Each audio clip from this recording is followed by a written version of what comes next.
The night in Lagos draped the city in a heavy, almost suffocating silence. The usual sounds of chatter, footsteps, and distant laughter were absent, replaced by the soft hum of the wind brushing against empty streets. In a quiet corner of the suburb stood the house of Madame Zola, a woman both feared and admired by the few who had glimpsed her life. Known for her calm demeanor and mysterious aura, she was the subject of whispered rumors and cautious glances. Yet none could imagine the truth hidden behind her closed doors, the terrifying secret that unfolded when midnight struck. For weeks, a sense of unease had spread throughout the neighborhood. Families vanished without explanation.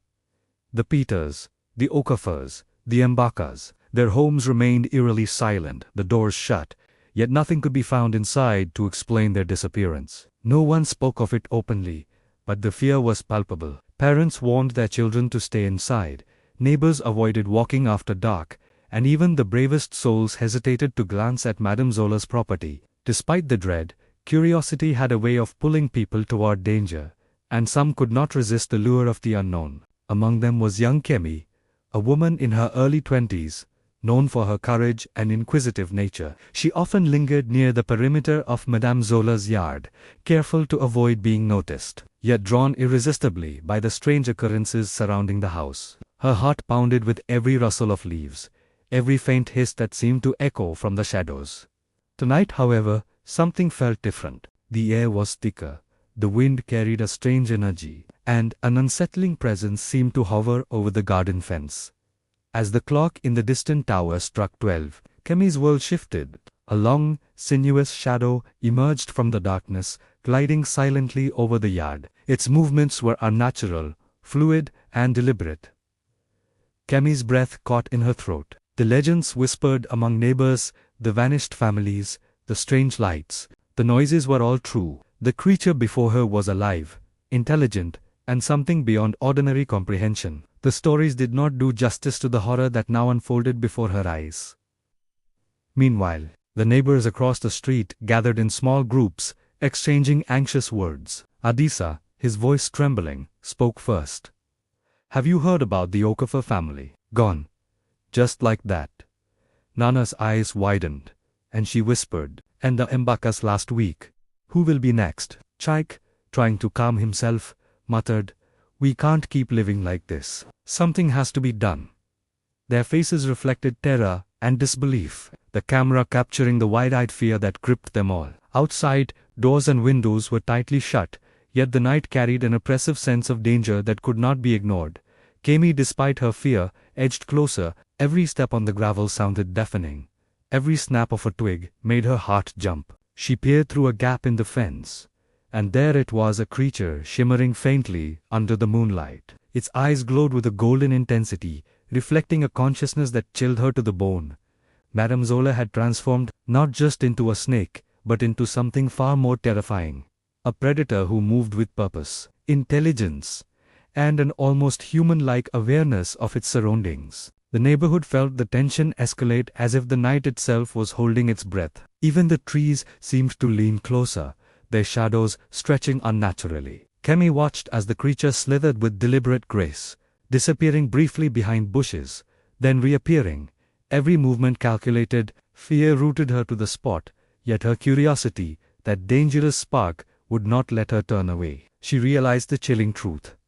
Madame Zola was the cause of the vanished neighbors, and her transformation was not random, it was precise, predatory, and unstoppable. Back inside their homes, other neighbors clutched anything that could serve as protection. Knives, sticks, even chairs were held tightly, yet none dared to step outside. The air was tense.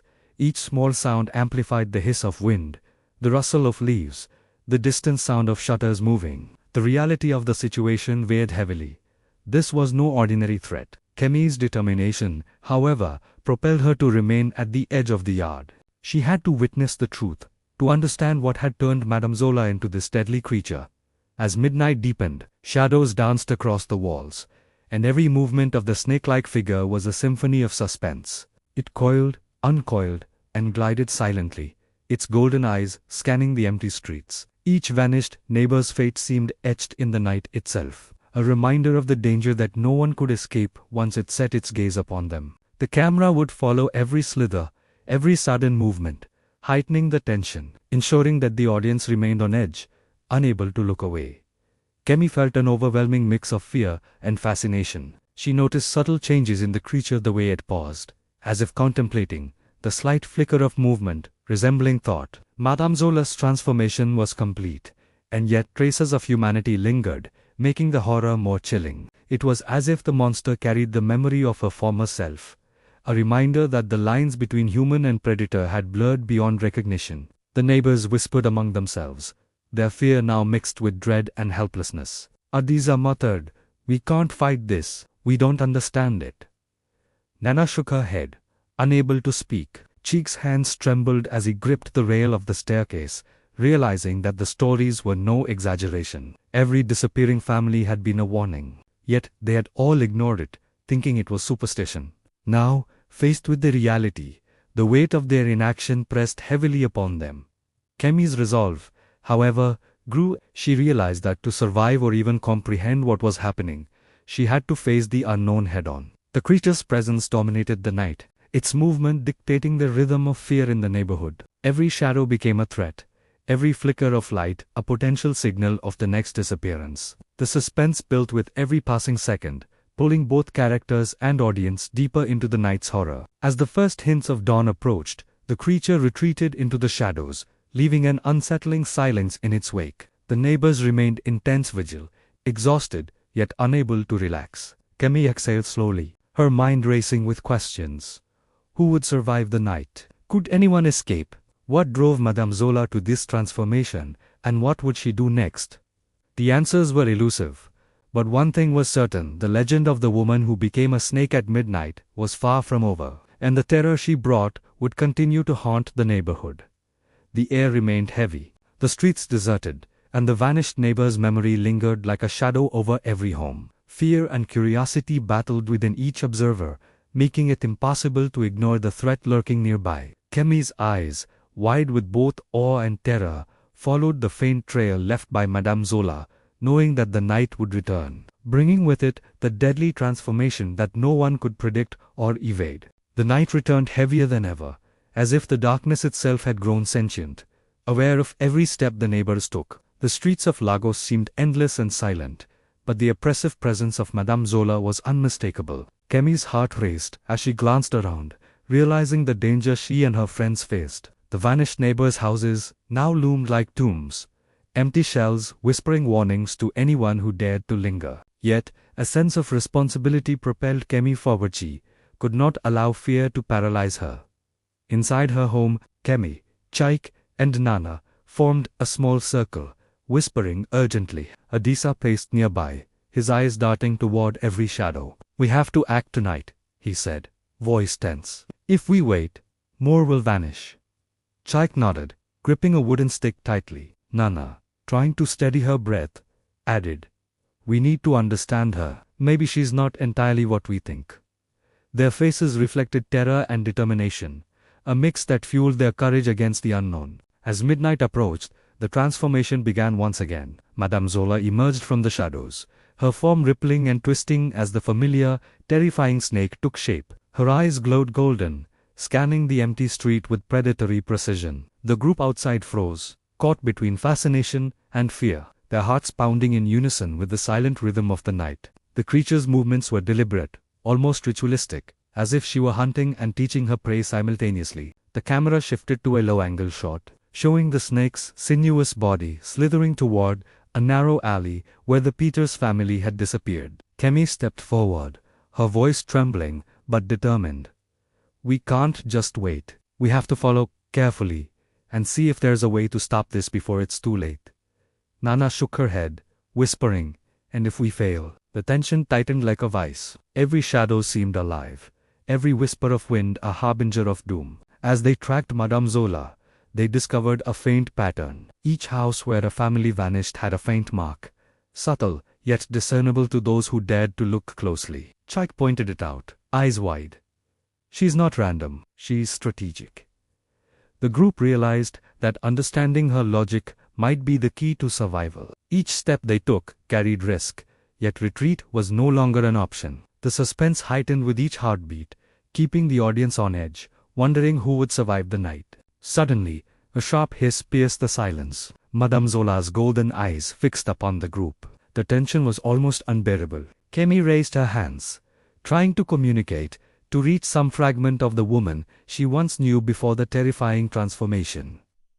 "Madame Zola, we don't want to hurt you," she called softly. For a brief moment, the creature paused, as if recognizing the plea. The golden glow flickered, hinting at a shadow of humanity beneath the monstrous exterior. What would you do if someone you knew became something terrifying at night?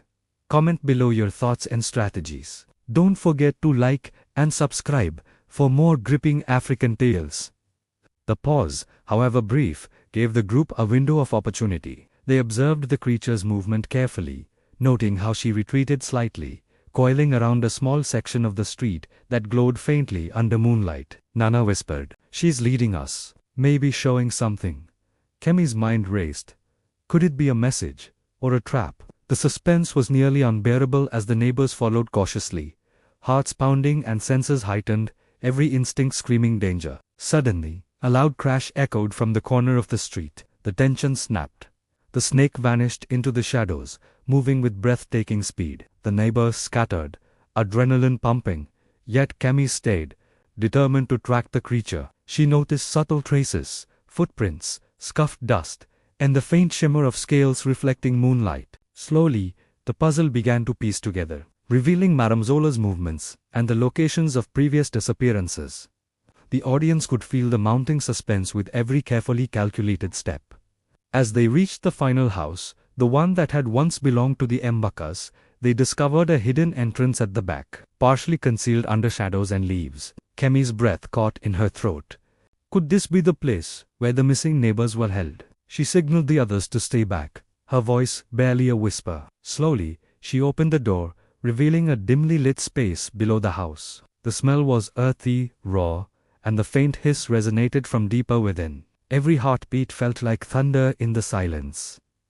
Madame Zola emerged from the shadows, reverting momentarily to human form, her eyes reflecting sorrow, regret, and an almost unbearable weight of loneliness. The neighbors froze, realizing that beneath the terrifying exterior lay a woman trapped by her own curse. Kemi stepped forward, trembling but resolute. "We don't need to fight," she said softly. "We want to help you, to understand." The tension cracked, replaced by a fragile connection. A brief moment of empathy in the heart of horror. The snake coiled around, then slowly slithered back, retreating to the shadows. Kemi and the group realized that the vanished neighbors were not harmed. They had been trapped temporarily, hidden within the house's secret chambers, preserved by Madame Zola's strange power. Relief flooded the group, yet the night was far from over. The audience felt the climax's intensity as suspense gave way to revelation, the horror turning into understanding and awe. As dawn approached, Madame Zola's form shimmered one last time before she vanished into the night, leaving behind only faint scales and a lingering aura of mystery. Kemi and the neighbors emerged cautiously, helping the previously trapped families to safety. The neighborhood, once paralyzed by fear, began to breathe again. The story had ended for now, but the memory of the midnight transformation, the vanished neighbors, and the enigmatic woman who could become a predator remained etched in their minds. The moral was clear. Curiosity and courage can unveil truths beyond imagination, but understanding and empathy are the real keys to survival. Fear may dominate the night, but compassion and careful observation can illuminate even the darkest mysteries. The neighbors, united by experience and bravery, learned that sometimes the unknown is not an enemy but a challenge, demanding respect, caution, and courage. The night receded, replaced by the first golden light of morning. Lagos stirred back to life, unaware of the horrors and revelations that had unfolded in one small corner of its streets. Kemi, Adisa, Nana, and Chaik stood together, a quiet resolve settling over them.